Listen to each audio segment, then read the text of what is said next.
By the time he was just 16 years old, Chris Roth already had his dream job.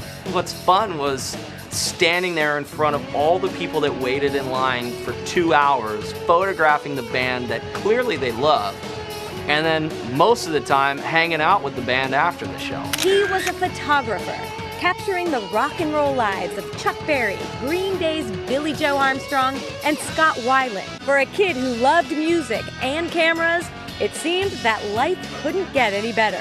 I've shot Nickelback several times. Pearl Jam, Creed, there's another one for you. Guns N' Roses, Slash. A teenage success, it looked like this would be his life's career. Turns out, it's not. Here's Chris today.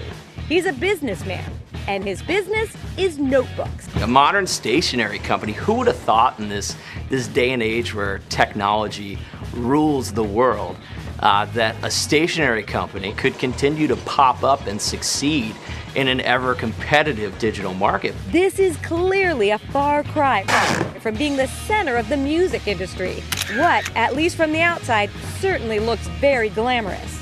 But Chris learned early on that the image of a job doesn't always meet the reality.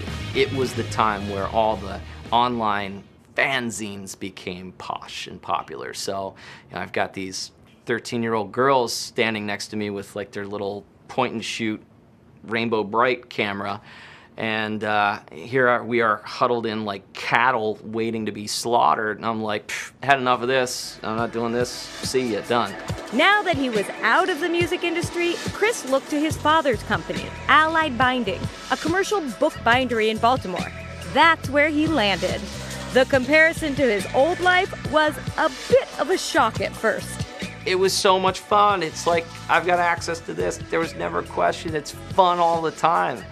And then it's like, well, this sucks. This is not fun. You know what I mean? Not only that, now, instead of working alone, Chris was knee-deep in a family business. And we all know what that can mean. I'm not going to candy coat this. We've had some hellacious fights. It's why most of the office doors don't have doors on them. We've had some epic blow-ups. We're not a lot alike, so it's always rough. He doesn't listen to me a lot when it comes to that stuff. It wasn't working, and Chris needed an out. He found it in the form of some machinery sitting idle in the factory. It gave him an idea. Hey, you know what? It's time to take this from a business-to-business entity and create something that has our attitude, our flair. So he started his own business, Write Notepads and Company. His first product was a notebook, a simple spiral notebook, which was a calculated decision. It wasn't the product he was most passionate about, but the one he thought could kick off his brand. It was definitely the gateway product. We polled a lot of people. It was something that they used. It's the fact that it has a perfect crossover. It couldn't be confused with a massively produced Asian notebook or even some of the other competitors that we have, their notebooks. He felt launching a pretty standard notebook with his creative stamp on it would be the easiest way to get an entry into what he describes as a pretty cutthroat stationery market. Chris and his social content director thought long and hard about what made the company different. We go after collectors and we go after, people who want something different. Our collectors make a certain amount of money, they have a certain amount of education, and if we go after, Kim Kardashian, it's a waste of money to us. The pair realized early on that the basic skills Chris learned as a photographer absolutely transferred to running the business. Whether it's a photo or a notebook, they had to figure out a way to connect with the consumer. And it's a writing pad, so we can't shoot off balloons all the time. You cannot connect and form a relationship. If they don't want to be around you, they're not going to buy you. Chris started getting customers and soon expanded to the products he was more interested in, like bound pocket notebooks and customized designs.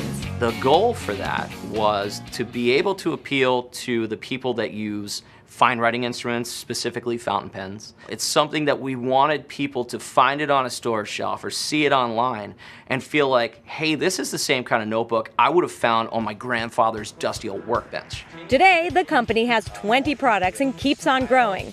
And Chris has surprised himself that indeed running a growing business has given him a purpose that rivals the one he once had out on the road. Coming up with the idea for Write Notepads is sort of, it's reinvigorated me. It's given me like this infusion of creativity that I had.